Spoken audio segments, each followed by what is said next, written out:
baby.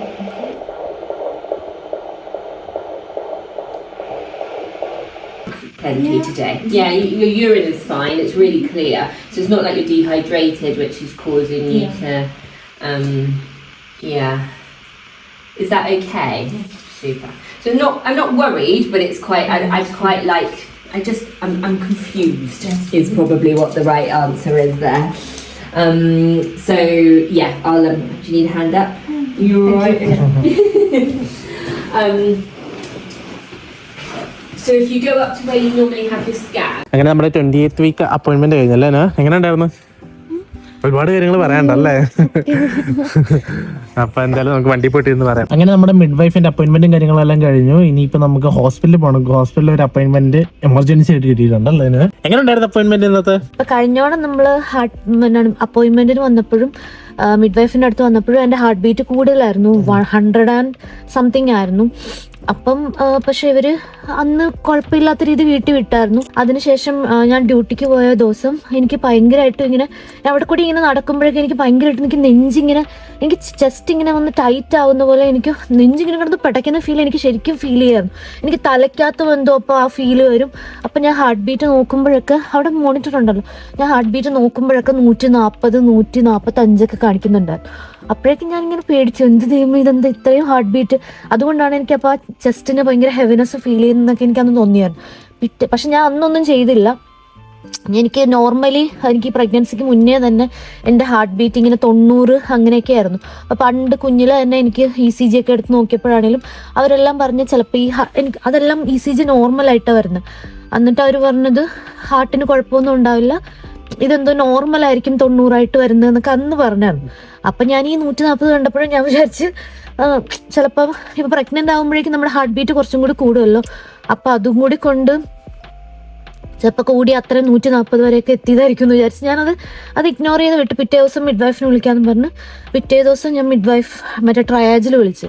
അപ്പോൾ അവരോടൊന്ന് സംസാരിച്ചപ്പോഴേക്കും അവർ പറഞ്ഞു, ഇതെന്താ ഇന്നലെ തന്നെ ANEയിൽ പോയി ECG എടുക്കാഞ്ഞ്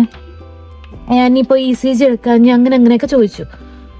അവർ പറഞ്ഞു GP കൊണ്ട് ഇത് നോക്കിക്കണം എന്താ സംഭവം എന്നുള്ളത്. ശരിക്കും പറഞ്ഞാൽ പ്രഗ്നൻസിക്ക് മുന്നേ തന്നെ ഇത് കണ്ടുപിടിക്കേണ്ടതായിരുന്നു, എന്തുകൊണ്ടാണ് ഇത്രയും ഹാർട്ട് ബീറ്റ് ഇങ്ങനെ വന്നുകൊണ്ടിരിക്കുന്നത്, നോർമൽ ഹാർട്ട് ബീറ്റിൽ നിന്ന് ഭയങ്കര കൂടുതലാണല്ലോ എന്ന് പറഞ്ഞു. അങ്ങനെ പിന്നെ അന്ന് വിളിച്ചില്ല GP. പിറ്റേ ദിവസം GP കോണ്ടാക്ട് ചെയ്തു. അങ്ങനെ GP വഴി ECG അന്ന് എടുത്ത് നോക്കി. അപ്പം അന്ന് GP പറഞ്ഞായിരുന്നു, ശരിക്കും അന്ന് ഈ ചെസ്റ്റ് ടൈറ്റ്നസ് വന്നിരിക്കുന്ന സമയത്ത് നമ്മൾ ഹാർട്ട് ബീറ്റ് എടുത്ത് ECG എടുത്ത് നോക്കിയാലേ നമുക്ക് വേരിയേഷൻ എന്താണ് എന്നുള്ളത് കണ്ടുപിടിക്കാൻ പറ്റുള്ളൂ, അല്ലാതെ നമുക്ക് കണ്ടുപിടിക്കാൻ പറ്റത്തില്ല. കാരണം ചിലപ്പം ബാക്കിയുള്ള സമയത്ത് എനിക്ക് ആ ചെസ്റ്റ് ടൈറ്റ്നസ് ഒന്നും വരാത്ത സമയത്ത് ചിലപ്പം ഇതായിരിക്കും ECG നോർമലായിട്ട് തന്നെ ആയിരിക്കും വരുന്നത്. അപ്പം അത് കണ്ടുപിടിക്കണം, വേരിയേഷൻ എന്തുകൊണ്ടാണെന്ന് കണ്ടുപിടിക്കണമെന്നുണ്ടെങ്കിൽ ഇങ്ങനെ ചെസ്റ്റ് ടൈറ്റ്നസ് തോന്നുന്ന സമയത്ത് തന്നെ വന്ന് ECG എടുക്കണം എന്നൊക്കെ പറഞ്ഞു. ഡ്യൂട്ടിക്ക് പോകുമ്പോഴാണേലും അവിടെയും അറിയിക്കണം. ഡ്യൂട്ടിക്ക് പോകുന്ന സമയത്ത് ഇങ്ങനെ ഇനി ഉണ്ടാവുകയാണെന്നുണ്ടെങ്കിൽ അപ്പം തന്നെ ഡ്യൂട്ടി സ്റ്റോപ്പ് ചെയ്യുക, ANE പോവുക. അപ്പം തന്നെ പറഞ്ഞിട്ടുള്ളതാണ് ഇവിടുത്തെ ഡോക്ടേഴ്സ് എന്ന് പറഞ്ഞുകൊണ്ട് ECG എടുക്കണം എന്ന് അവരെൻ്റെ അടുത്ത് പറഞ്ഞന്ന് വിട്ടായിരുന്നു. പിന്നെ എനിക്ക് ശ്വാസം മുട്ടൽ ഇങ്ങനെ വരുന്നുണ്ടെങ്കിലും പക്ഷെ ഇതെല്ലാം പ്രഗ്നൻസിയുടെ ഭാഗമായതുകൊണ്ട് നമ്മളിതെല്ലാം ഇഗ്നോർ ചെയ്ത് വിടുകയാണ്. ഞാൻ അതിനോട് യൂസ് ടു ആയിട്ടാണോ എനിക്കറിയില്ല. ഞാൻ പഴയതുപോലെ എനിക്ക് അപ്പൊ ഹാർട്ട് ബീറ്റ് കേൾക്കുന്ന പരിപാടിയൊന്നും ഇല്ല. അപ്പൊ ഇന്ന് മിഡ് വൈഫിന്റെ അടുത്ത് ചെല്ലുമ്പോഴേക്കും ഇതെല്ലാം നമ്മുടെ റെക്കോർഡിൽ ഉണ്ടാവുമല്ലോ. ഞാൻ അന്ന് മറ്റേ ട്രയാജിലേക്ക് വിളിച്ചതും അതെല്ലാം ഉണ്ടാവുമല്ലോ. ശരിക്കും പറഞ്ഞാൽ ഞാനിത് മറന്നിരിക്കും, ഞാൻ ഈ കാര്യമൊക്കെ വിട്ടായിരുന്നു. ഞാൻ ആ കാര്യം സോൾവ് ആയി പോലത്തുള്ള രീതിയിലാണ് ഞാൻ ഇരുന്നത്. കേറി വന്നപ്പോ തന്നെ അവർ ചോദിച്ചു GP വിളിച്ചായിരുന്നല്ലേ, മീൻസ് അവര് ആ ഹിസ്റ്ററി മൊത്തം വായിച്ച് പഠിച്ചിട്ടാണ് ഇവിടെ ഇരിക്കുന്നത്. അപ്പൊ കഴിഞ്ഞപ്പോ അവരെന്താ പറഞ്ഞു, അന്ന് അവര് നോക്കിയപ്പോഴും ഹാർട്ട് ബീറ്റ് കൂടുതലായിരുന്നു, 110 ഉണ്ടായിരുന്നു അന്ന് എനിക്ക്. അപ്പോഴേക്കും അന്ന് അവർ കൺസേൺഡ് അല്ലാഞ്ഞത്, അന്ന് അവർ വിചാരിച്ച് ചിലപ്പോൾ വേണമെങ്കിൽ അയൺ ലെവൽ കുറഞ്ഞിട്ടായിരിക്കും ചിലപ്പോൾ അങ്ങനെ ഉണ്ടാവുന്നതെന്ന് വിചാരിച്ചിട്ടാണ് അവരന്ന് കൺസേൺഡ് അല്ലാഞ്ഞത്. അന്ന് അവർ ബ്ലഡും ടെസ്റ്റ് ചെയ്തായിരുന്നു. പക്ഷെ അതിന്റെ റിസൾട്ട് എല്ലാം വന്നപ്പോഴേക്കും അയൺ ലെവൽസിൽ ചെറിയൊരു ഡ്രോപ്പ് അന്നുണ്ടായിരുന്നു. പക്ഷെ ഇപ്പൊ കഴിഞ്ഞിടയ്ക്ക് മറ്റേ ഗ്ലൂക്കോസ് ടെസ്റ്റ് ചെയ്തപ്പോഴേക്കും പിന്നെയും അയൺ ടെസ്റ്റ് ചെയ്തായിരുന്നല്ലോ. അപ്പൊ അന്ന് നോർമൽ തന്നെ വന്നേക്കുന്നത്, കയറി കൂടുതൽ തന്നെ വന്നിട്ടുണ്ട്. അപ്പൊ അയൺ കാരണമല്ല ഇത് ഉണ്ടാവുന്നതെന്ന് അവർക്ക് മനസ്സിലായി. അപ്പൊ ഇത് വേറെ എന്തുകൊണ്ടാണ് ഇന്ന് ഹാർട്ട് ബീറ്റ്.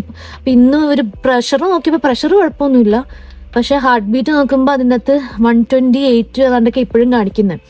അപ്പൊ അതും കൂടി 125, 128 ആണ്ടാ കാണിക്കുന്നത്. അപ്പം അതും കൂടി കണ്ടപ്പോഴേക്കും അവർ പറഞ്ഞു ഇത് ഞാൻ നമ്മൾ എക്സ്പെക്ട് ചെയ്യുന്ന റേഞ്ചിലല്ല ഇപ്പോഴത്തെ ഈ ഹാർട്ട് ബീറ്റ്. അന്ന് 110 ആണെങ്കിൽ ഇപ്പൊ 120 സംതിങ് ഉണ്ടല്ലോ. അപ്പൊ ഇത് നമ്മൾ എക്സ്പെക്ട് ചെയ്ത രീതിയിലല്ല ഹാർട്ട് ബീറ്റ് കാണിക്കുന്നത്. അപ്പൊ അതുകൊണ്ട് ശ്വാസം പറ്റിട്ട് ഞാൻ പതുക്കെയല്ലേ പറയുന്നത്. അപ്പൊ അന്ന് എക്സ്പെക്ട് ചെയ്ത രീതിയിലല്ല. ബ്രേക്ക് എടുത്താലും എനിക്ക് ശ്വാസം എനിക്കിപ്പോ പഴയ പോലെ സംസാരിക്കാൻ പറ്റുന്നില്ല. എനിക്ക് ശ്വാസം മുട്ടലാണ് ഫുള്ള്. ഉറങ്ങിയിട്ട് പോലും എന്നിട്ടെന്താ അപ്പോഴേക്കും അവര് പറഞ്ഞു ഇത് എക്സ്പെക്റ്റഡ് രീതിയല്ല. അപ്പൊ അതുകൊണ്ട് GP-നെ കാണുകയും ചെയ്തു, ECG ഒക്കെ എടുക്കുകയും ചെയ്തു. അപ്പൊ ഞാൻ പറഞ്ഞു ഇങ്ങനെ അന്ന് ഡോക്ടർ പറഞ്ഞ കാര്യമൊക്കെ ഞാൻ ഇങ്ങനെ പറഞ്ഞായിരുന്നു. അപ്പൊ അവര് പറഞ്ഞു പക്ഷെ ഇത്രയും ഹാർട്ട് ബീറ്റ് ഉള്ളപ്പോൾ ഇവർക്ക് ഇങ്ങനെ ഓക്കെ ഫൈൻ കുഴപ്പമില്ല വീട്ടിൽ പൊക്കോന്ന് പറഞ്ഞ് ഇവർക്ക് വിടാൻ പറ്റില്ല. ഇവർക്ക് ഞാൻ ആശുപത്രിയിലേക്ക് ഇന്ന് അപ്പോയിന്റ്മെന്റ് ബുക്ക് ചെയ്യാം.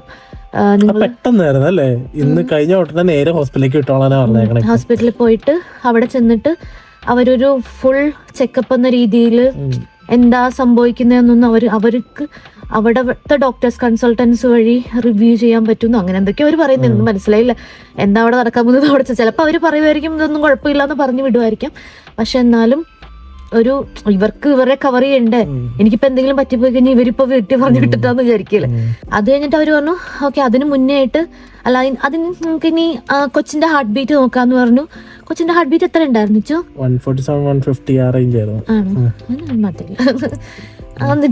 എന്നിട്ട് ഹാർട്ട് ബീറ്റ് ഒക്കെ കേൾപ്പിച്ചപ്പോ ഹാർട്ട് ബീറ്റ് ഇവിടുന്ന് അവര് എത്തല്ലേ. അപ്പൊ എന്നിട്ട് അവര് പറഞ്ഞു പിന്നെ അവര് മറ്റേ ഇന്ന് തൊട്ട് മറ്റേ ഗ്രോത്ത് സ്കാൻ ഇവിടെ ഇല്ലല്ലോ. അതായത് നമ്മുടെ നാട്ടിൽ നമുക്ക് 20th വീക്ക് കഴിഞ്ഞ് നമുക്ക് ഇഷ്ടം പോലെ സ്കാൻ, അതായത് നമ്മുടെ ഡെലിവറി ടൈം അടുക്കുന്നതോറും നമുക്ക് ഒരുപാട് സ്കാനിങ്ങും പരിപാടി എല്ലാം കിട്ടുമല്ലോ. പക്ഷെ ഇവിടെ UK എന്ന് പറഞ്ഞു കഴിഞ്ഞാൽ നമുക്ക് ഇതേപോലെ സ്കാനിങ് പരിപാടി ഇതില്ല. 20th വീക്ക് സ്കാനാണ് ഇവിടുത്തെ ലാസ്റ്റ് സ്കാൻ എന്ന് പറയുന്നത്. അത് കഴിഞ്ഞാൽ പിന്നെ സ്കാനിങ് പരിപാടി നമ്മളിങ്ങനെ നോക്കി നിൽക്കണം, പിന്നെ അല്ലെങ്കിൽ നമ്മൾ പ്രൈവറ്റിലൊക്കെ പോയി ചെയ്യണം.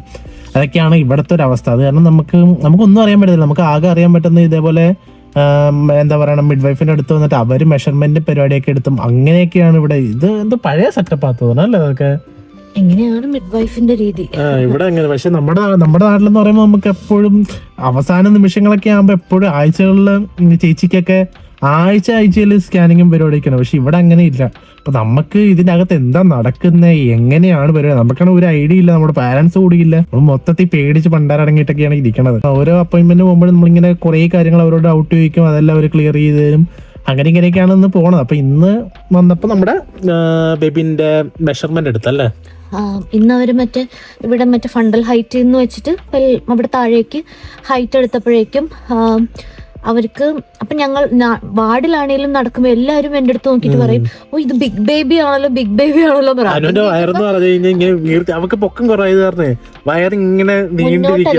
എന്ന് ഫ്രണ്ടിലുമാണ് ഇരിക്കുന്നത്. അപ്പൊ അതൊക്കെ കൊണ്ടായിരിക്കാം ChatGPT പറഞ്ഞു ഈ വീക്സിനുള്ള ബേബി അല്ലല്ലോ ഇതെന്നൊക്കെ എല്ലാരും പറയുമായിരുന്നു. പക്ഷെ ഇവരിവിടെ മെഷർ ചെയ്തപ്പോഴും അവർക്ക് 28 വീക്സിന്റെ മെഷർമെന്റ് അല്ല കിട്ടിയത്, 30 ആഴ്ചയുടെ മെഷർമെന്റ് കിട്ടി അവർക്ക്. അപ്പൊ അവര് പറഞ്ഞത് ഇപ്പൊ അവര് വറീഡ് അല്ല, പക്ഷെ ഇവര് മോണിറ്റർ ചെയ്തോണ്ടിരിക്കും. മോണിറ്റർ ചെയ്തിട്ട് എങ്ങാനും ഇതിൽ പെട്ടെന്ന് ഇനിയും കൂടി ഭയങ്കരമായിട്ട് പോകുവാണെന്നുണ്ടെങ്കിൽ എന്താണേലും ഇനി ഇവര് സ്കാൻ ചെയ്ത് നോക്കും. കാരണം എന്താണേലും ഏത് വഴിക്ക്, അതായത് അവര് പറഞ്ഞത് ഇപ്പം 30 ആഴ്ചയുടെ ഗ്രോത്ത് ഉണ്ട്, ഇനിയിപ്പോ അടുത്ത മെഷർമെന്റ് ചെയ്യുമ്പോൾ അതിനനുസരിച്ചുള്ള ഗ്രോത്ത് ഇല്ല എന്നുണ്ടെങ്കിൽ ഡിക്ലൈൻ വന്നാലും ഇവർക്ക് പ്രശ്നമാണ്, കൂടിയാലും ഇനി പ്രശ്നമാണ്.